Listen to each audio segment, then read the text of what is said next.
And welcome back to the AI Marketers Playbook, where we cover actionable frameworks to help you leverage AI and marketing strategies in your business.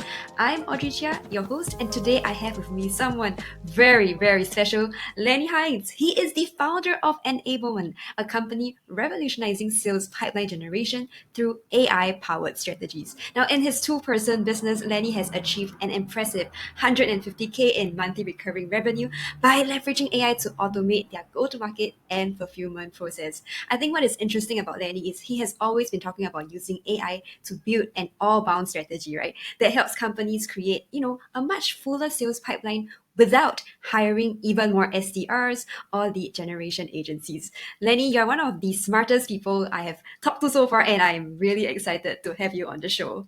Oh, what a warm introduction. Thank you very much. Happy to be here. Awesome. So for those of you who may not know you, right, what will you tell them about yourself? How did you get started in this whole AI space? Let's start with the latter part. How do we get started? So I was the head of sales at a run-of-the-mill marketing agency. So we did some like HubSpot implementations, that type of stuff. Every time I did cold outreach for myself, kind of worked brilliantly. However, scaling that didn't work because like I did some personalization, doing it manually just doesn't work. And then I hired and fired some lead gen agencies until I met my business partner today, Gilbert.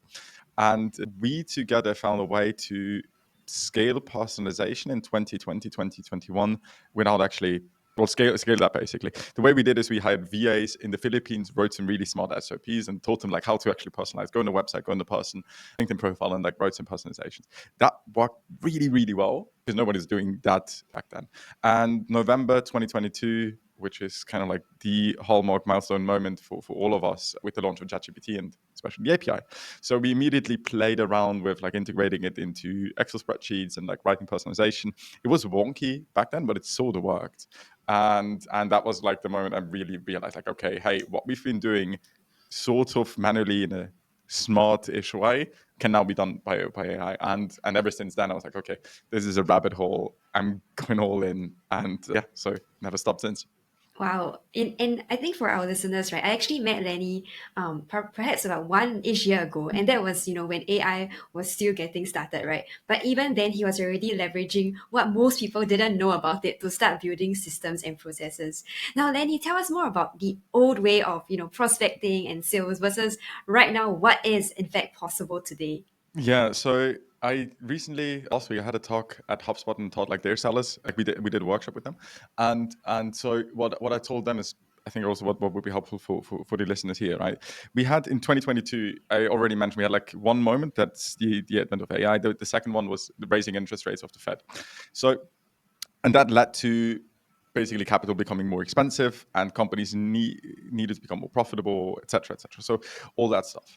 And AI now made it possible to actually be more profitable, be more efficient with using AI's capabilities. Now, what that means is basically in the old world, you raise some money as a startup or as a company, you try to become very profitable and like hire a lot of salespeople and basically grow the business that way just by hiring SDRs that would then do cold calling, cold emailing, whatever, like just spray and pray type of stuff. And well, some were smart about it and like us and hired some VAs in the Philippines, but most people weren't. And what AI now allows us, especially 2023, 2024, when it really got very, very powerful, I think here 4.0 Mini really changed something here as well, just in terms of cost. And like what we can do now is basically instead of hiring a team of 5, 10 SDRs, we can have one, maybe two go-to-market engineers, as we call them, that orchestrate everything in terms of like AI, agents, automations, etc. And do the same revenue that you would do or more with a large team. We even had like one customer that had 8 SDRs. They're down to 2 now, and they still made 3.5 million ARR in new sales. And so like their projections were not affected by it. We had another customer from 4 SDRs, they went down to 0, just one go-to-market engineer. And again, like they hit, what was it, like 1.5 million ARR as well. So Wow. yeah, and just like if you look at the costs of an SDR, depending on where you are, like costs you around 60 to 90 maybe, right? Like with bonus and social security and like all that stuff. So yeah, if you can cut that, like save $500,000 in there, like yeah, that extends your run rate. So the proof is in the pudding, and exactly. that's why it's so beautiful to see like the integration of human and AI, right? Now I want to double click on one thing you said go to market engineer, and I think from the way that you've been speaking about workflow and processes, do you think the role of go to market and sales has changed greatly, and what is this new skill set of putting together No, systems and 100%, things? 100%. So I think especially with sales and marketing, there's like a science and an art to it. The old SDR role was pretty much leaning more into the art side of things, as in like every SDR like wrote their own sequences. Maybe there was like some enablement going on. Everyone like there was some templates, but it was a bit of Wild West to some extent from what I've experienced, and there was not much emphasis on the technical side of things. And now with the new tool set and tech stack that we can implement, it becomes way more technical, and so we're leaning a bit more on the science side of things, let's say, or the technical aspects of it. So, and that requires a different job role and a different job profile and skill set that you bring to the table. So if you are like an SDR right now and you are very tech savvy, or like I don't know, you just have a knack for tools, I think this is like where your role and your future basically could lie, is in more of a go-to-market engineering role. If you're not, and you're more like the I don't know, outgoing, chatty type of person, I think that there might be still, like, obviously, if you go more enterprisey stuff, then there will be always a bit like human touch, go to events and like network and like these type of things. They're not going to go away. Quite the opposite to some extent. Right? Like we would still want a human touch. So yeah, you probably would lean more towards that. Now, in terms of like what does a go-to-market engineer do? Because I get, obviously it's kind of like a logical question.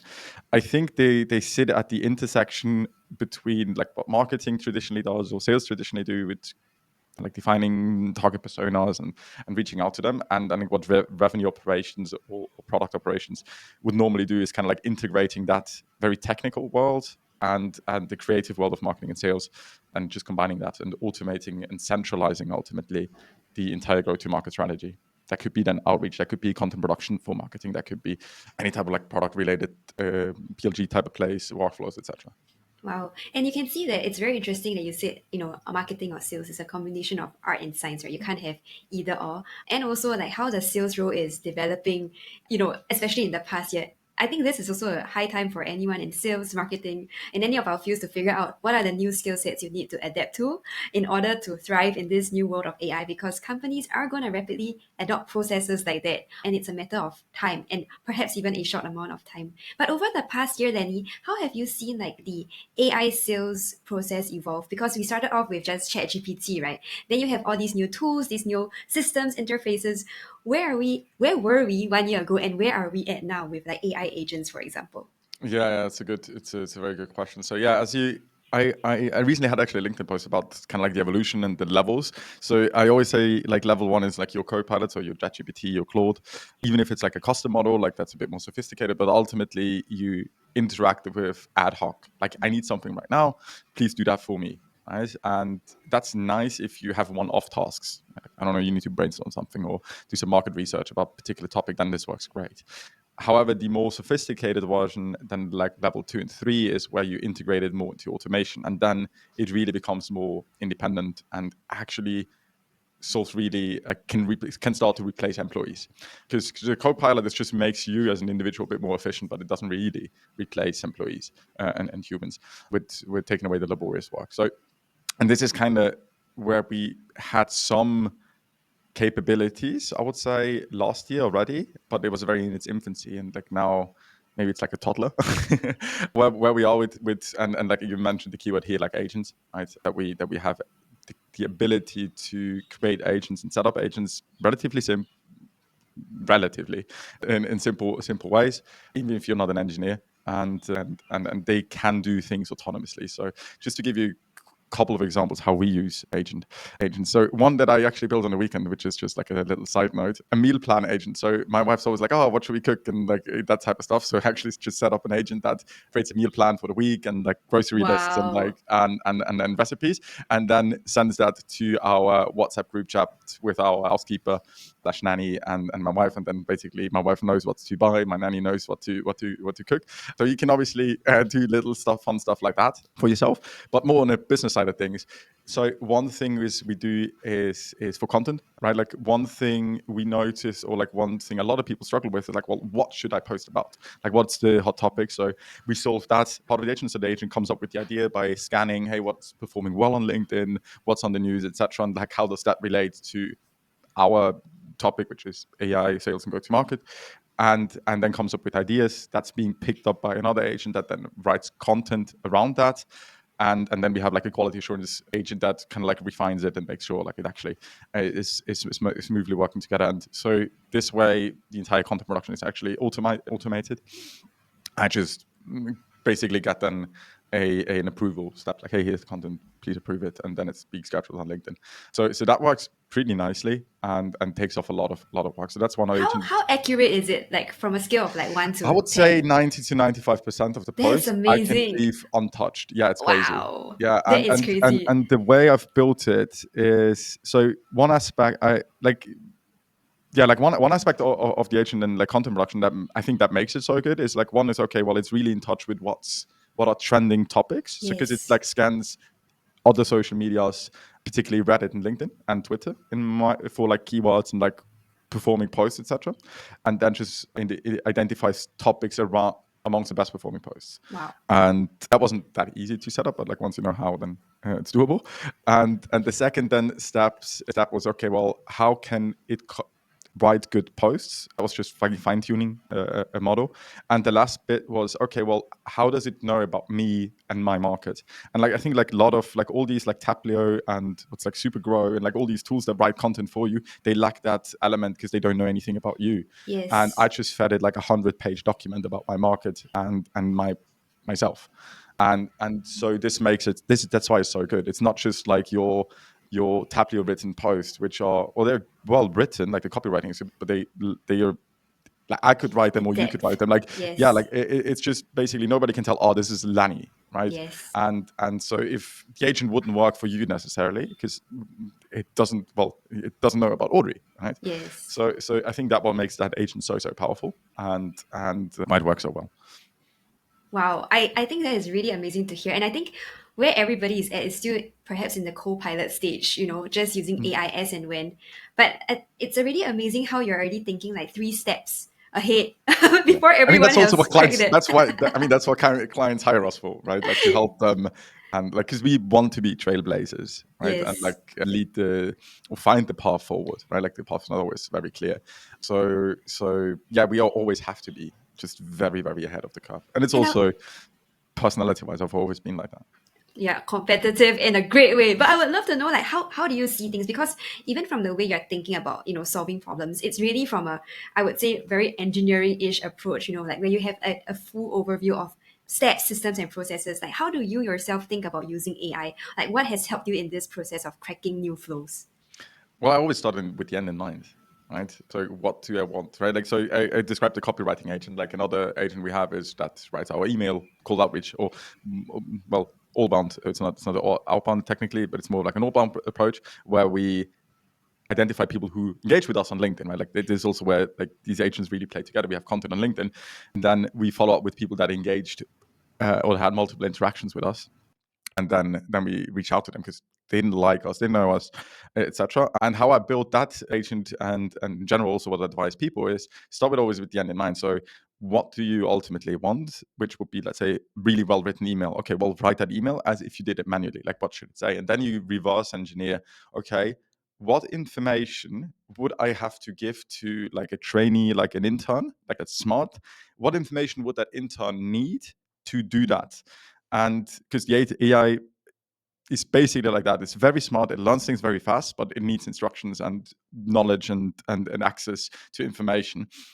Same as an intern, right? Like they don't know anything about you that you already do. So that's how I conceptualize it. And yeah, so if let's say you want to write cold email, then okay, well, what's the email? What information do I need to give it? Where do I get that information, etc. And then you set it basically up step by step. Same with content agent, right? Like, what do you ultimately want? Okay, well, LinkedIn posts that are personal. Okay, what information do I need? And then you start basically solving that puzzle in reverse.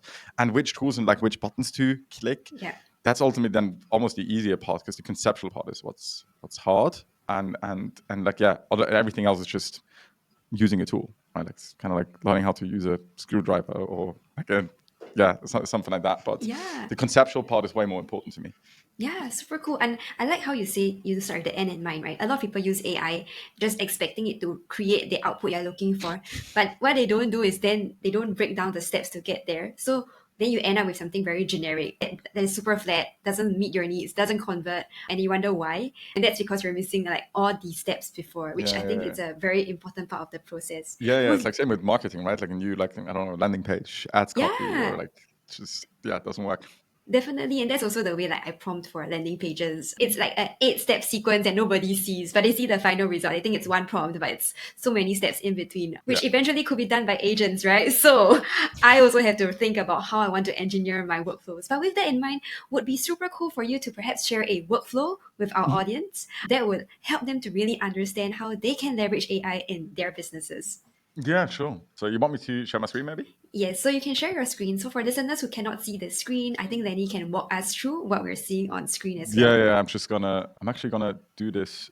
So you should be able to see a blank Miro page. Yes, perfect. Cool. Okay, so I think we can build this quickly together, because then it's a bit more interactive. Wow. So in for a treat, everyone. So the way I really think about it is, if we run any type of go-to-market motion, we have a couple of jobs that we need to take care of. So first is like to create trust with some sort of, or create trust, right, with an audience. Then we need to identify prospects that are basically that trust us and also have a problem that we can actually solve, and then we need to engage with those prospects, right? So that's very, very high level how I think about that as a, let's say, 3-step process. Now, how do we do that? And this is literally just how we do it. Like, what are the elements and the workflow that ultimately leads us to create that trust? So the first step I already mentioned. So we have an AI agent to create content. LinkedIn is our kind of like weapon of choice here, but like, if your audience is on, I don't know, TikTok, Instagram, YouTube, it works like, like with YouTube, obviously still need like some sort of like editor, but ultimately the logic is exactly the same. So that content will create an engaged audience, and they will create interactions. And these interactions, our threshold is like, once you have like 5 interactions with us, we want to know, hey, are you a ICP fit? So an ICP fit, that would be in our case, hey, are you like a tech company that sells some sort of like software product into a B2B audience or no B2C? And is that like, is the value like something between like 10 to 100K, right? Like, not too small, not too like super big, because then we in our process can really, really help you. So that's kind of like, we just want to see, hey, do you fit our ICP? So, and if you do, this is essentially then also like how we identify our prospects. If that is essentially a yes, what we then do is we start to do more research into your company plus person, right? Kind of like, okay, well, let's say you're the VP of sales. I want to understand, okay, what's your background, like based on your LinkedIn profile. I want to understand what is your company offering, etc. So I just want to get a good picture. So when I say then I mean my AI agent. So everything I do show here is 100% automated. Yeah. So and with that research, I can then do my messaging, my copywriting. So that can then be, well, what do I want to send you? What do I want to reach out to you?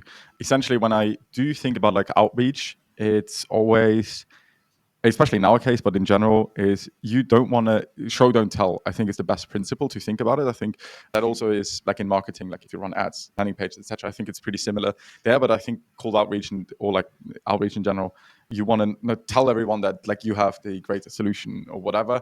You want to find a way. Hey, how can I prove that I have it?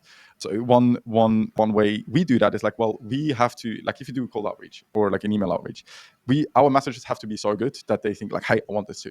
Yes. Right? And we do that by providing them like really unique ideas of what they actually could do. For example, it's like, hey, look, I saw you have like 5 SDRs, and I looked up the average salary in your location. Like, you pay them probably X, Y, Z. Hey, have you ever thought about like bringing in some AI agents that could do kind of like the same, that would drive the costs down by X, Y, and Z? Like, so we do, and we do that obviously if someone has like a strong background or from a responsibility side of things, like we have to deal a lot with like cost optimization. So for example, if like a startup, like the run rate is running low because we know the funding rates are, or like the last funding was like a couple of years ago or something like that. So we really think about that, and like, so if you have other things we can do is then think more about like what type of campaigns they could run, and like these type of things. So it's really, really personal, and the goal is ultimately to really showcase that, like, hey, what we promise we actually do, and like here's the proof in the messaging. Yeah. And again, this is how we apply it. But like to any listener out there, is like always, hey, if you write an outreach message, how can you prove beyond the shadow of a doubt that you are capable of doing this? So let's say you do web design. Like, why don't you find an AI-based way to pre-design a landing page? Yeah. Right? Like something like that. Not just like, hey, we do nice landing pages, but like, hey, here is something I've already done for you. If you're a copywriter, like, hey, I rewrote your landing page copy. I think here are improvements you can do. Same for SEO, same for like any type of like service, or also with software. Like, yeah, like how can you give a preview of your software that is like zero friction, i.e. I don't have to log in, I don't have to register with my email, etc. So this is what we can do with the messaging, and obviously that works in tandem with the research, right? Because again, we start here and then reverse engineer what type of data we need. And then it's just basically all about like outreach. And then we reach out to them. Like in our case, that's done on LinkedIn / email. Right? The copywriting is obviously different from LinkedIn, as it's way more conversational.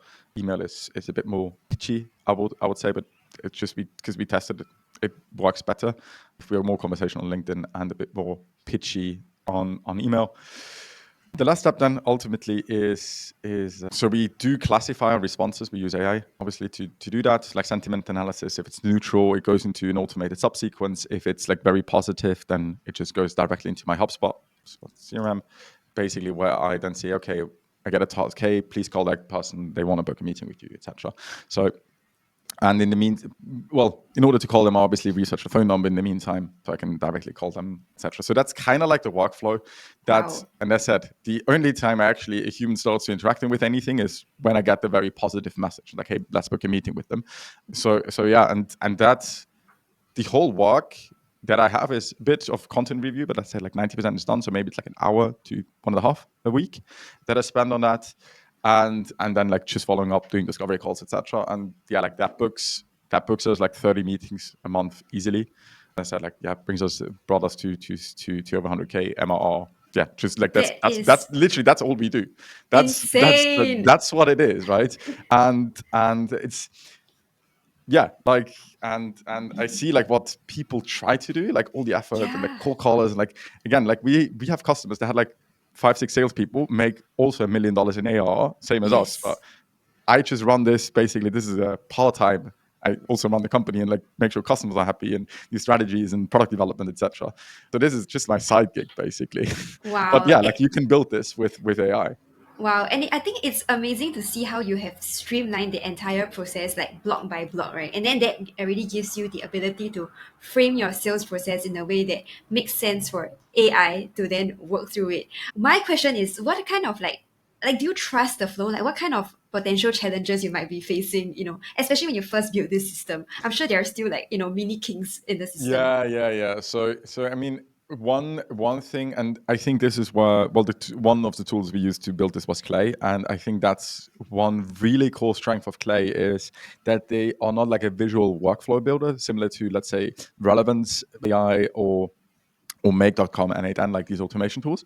Because you probably could build something similar also with those tools, but what Clay allows you is to really test. And like with AI, like one thing is like what I learned is like it's a lot of just like testing. Like, hey, does the prompt Yes. really work? And okay, well, it works for one. How about like for 100? Like, does it work for 100 instances? And because there's always edge cases and you need to account for them. And Clay just helps with that back and forth. And most of the time is where I spent was ultimately just adjusting prompts, right? Yes. And like seeing how they work. So like iterating through it. And yeah, so this is also where and then were some technical stuff that we need to figure out, like how do we do that, and like where do we get that data. But ultimately that wasn't the biggest challenge. The biggest challenge was always like, yeah, making it work at scale. And as I said, Clay certainly makes it much easier because you can test it better. Yes, absolutely. And that makes perfect sense. I think what is also great from this example is you put in the heavy lifting and the hard work up front, like all the testing, experimentation, prompting, failing, systems process. But then once you get that sorted, you now have a flow that can work for you Yeah, yeah, no. 24/7, which is beautiful. Yeah, that's always like my dream that back in the day, we sat there at the beginning of the month, we went to Sales Navigator, Apollo, or whatever, like clicked your list together, and it's like, okay, well, we reach out now to this industry with like this size, and then click your list, and then you reach out. The problem is, like, you just have to do this like every time you want to launch a campaign. So what we are big on is more do this around signals. So one signal is the LinkedIn interactions. Like technically, you can obviously add signals here. That could be like job changes, right? So especially if you don't have a big brand on LinkedIn yet, like the strategy won't work necessarily because you need to spend the time on building a brand. So we can also do like, I don't know, job ads, news. Like we have a list of like 20 triggers that we Yes. ultimately could use, and depending on your market and the offering, etc., like there's different signals that you could implement. But yeah, like ultimately the goal is always to have an autonomous system. I think that this is really where the power lies, is like you set it up, you test it, you obviously do some Q&A, but it runs autonomously because Wow. that's where you want to be.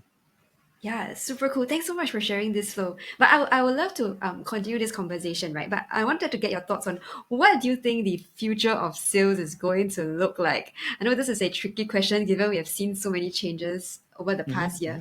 But what do you think the future of sales is? So obviously we have to define like the time horizon here, but let's just say for 2025, I think it will be more of the same but faster. So that means like one of the existing trends is, okay, well, AI and agents and automation, that's just going to be the market adoption. Like it's just going to be more of that. So the shift away from SDRs, from AI, etc., to more agents and GTM engineers. I think that's a big thing that we will see for this year and also like the years that come.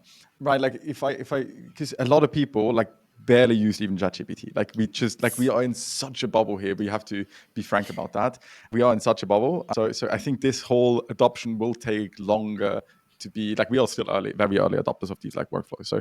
So I always have to remind myself of that as well. So the whole adoption is going to be, the mass market adoption is going to be slower. So the Yes. systems that I've showed, like this is going to take like 1-2 years till this becomes like really widespread. Like I still talk to people that do send emails manually. Like they still exist. So so yeah, like that's certainly next 1-2 years. It's just going to be that and more adoption of that. And then when we go to like 2028, 2029, who knows? The AGI might be on the table then, and yeah, and then like once AGI is in place, who knows?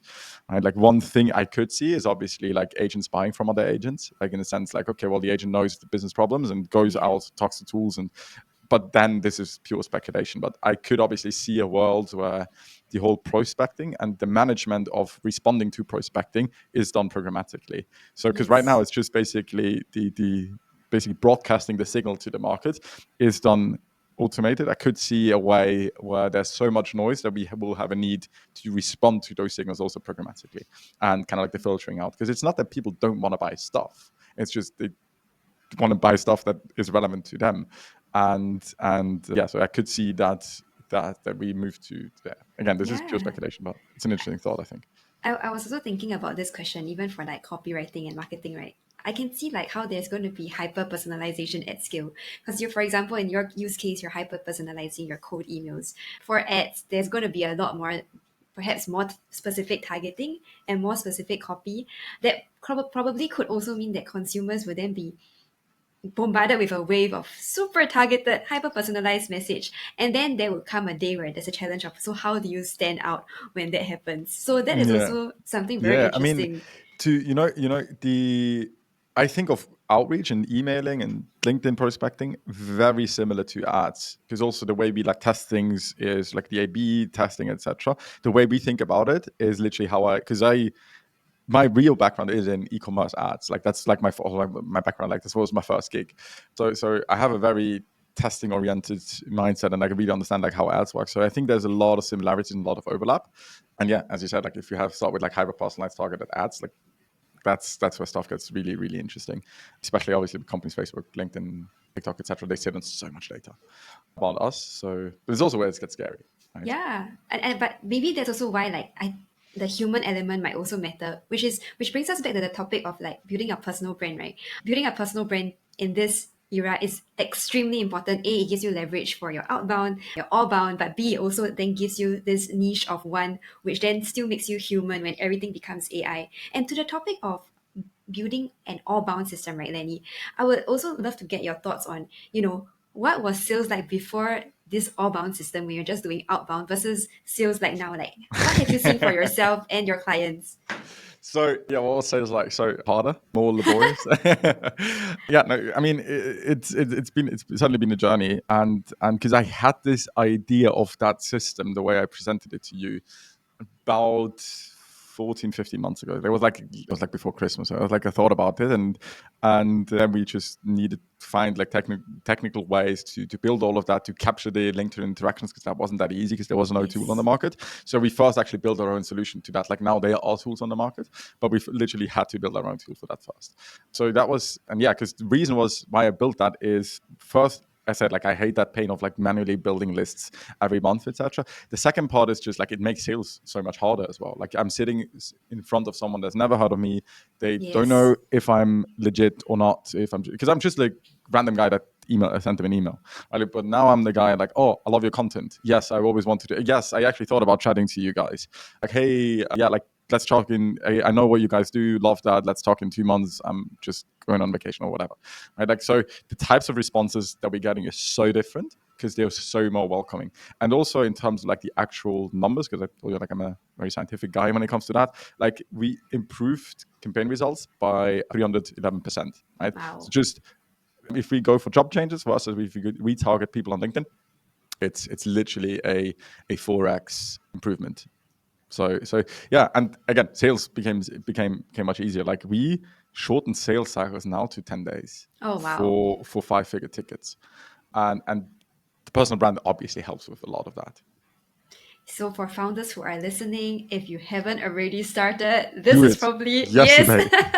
Do it this is the yesterday and sign. make your entire team join you, right? Like I think it's not just the founder. Like founder is obviously kind of like the one with that kind of like lead with the torch, but the team needs to follow, right? And I think like you had Guillaume from Lemlist, like you Yes. talked to him like on a podcast or something, like if I remember correctly.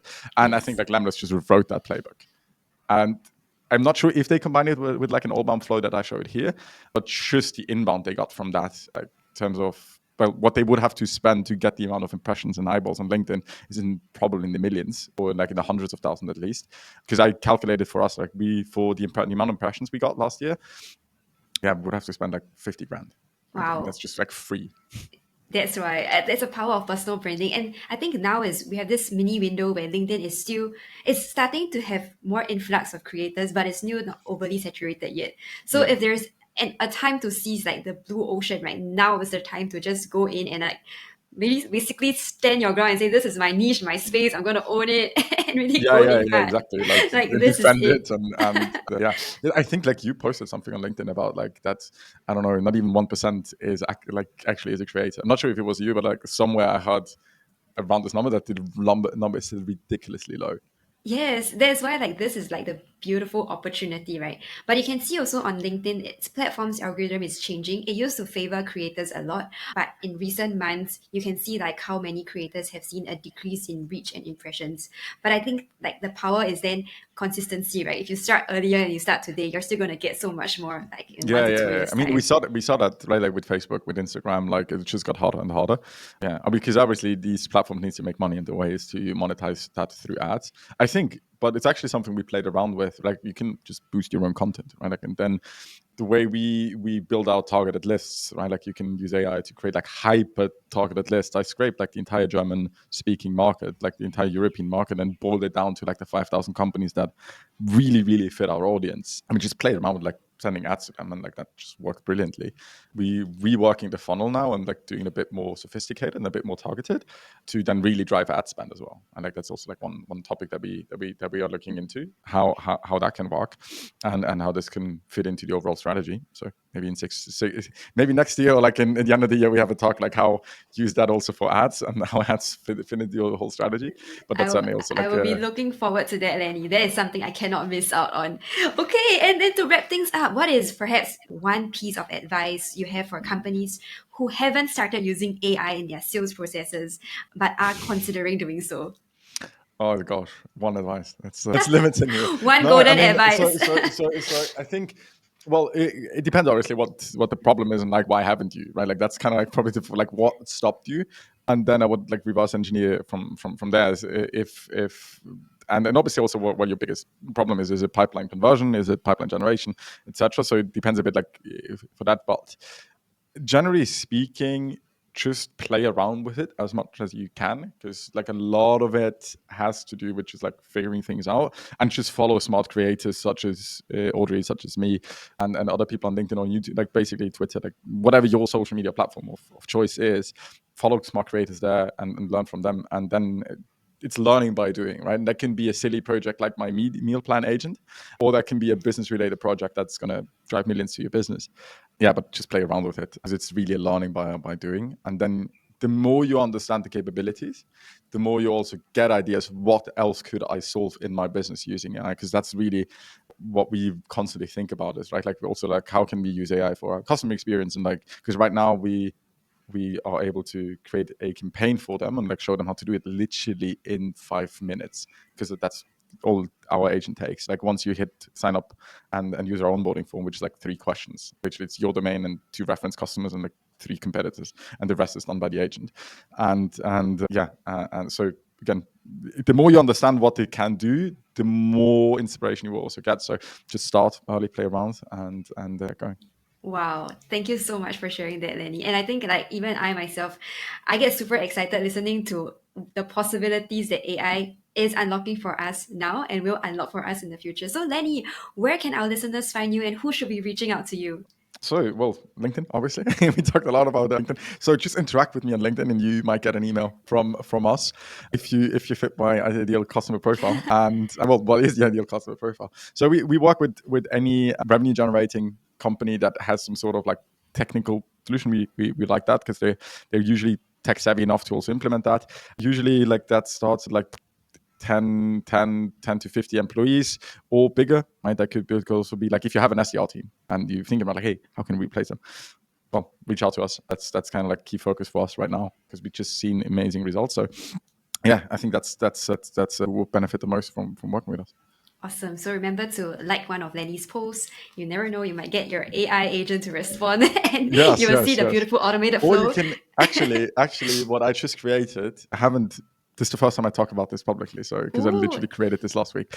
And we've created an agent that creates campaigns for free and gives you 100 leads and exactly what you should send them. Like it literally gives you a list of 100 leads, the email address of those leads, the LinkedIn profile of those leads, and personalized email. So every single email is really personalized to that person. And it's not just like, hey, I saw your LinkedIn post. Like it's actually personalized around your product and how that product helps that specific person. So it's really, really well done. And we do that. Again, like what you get is basically an email with an Excel spreadsheet, and you can just use that Excel spreadsheet and upload it to your Lemlist, Smartly, HubSpot, Apollo, whatever. So yeah, DM me about that. We will have that. We're working on a landing page now for this, but just DM me if you want that. This is probably the craziest lead magnet I've ever seen on the market. Oh my gosh. Okay, guys, you heard it. Don't miss out on this opportunity. This is the place where you heard it first. And with that, thank you so much, Lenny, for joining us. It was a pleasure having you on the show. And thank you, folks, for tuning in. Don't forget to subscribe to the podcast and hit the bell for more actionable marketing insights. We'll see you next week.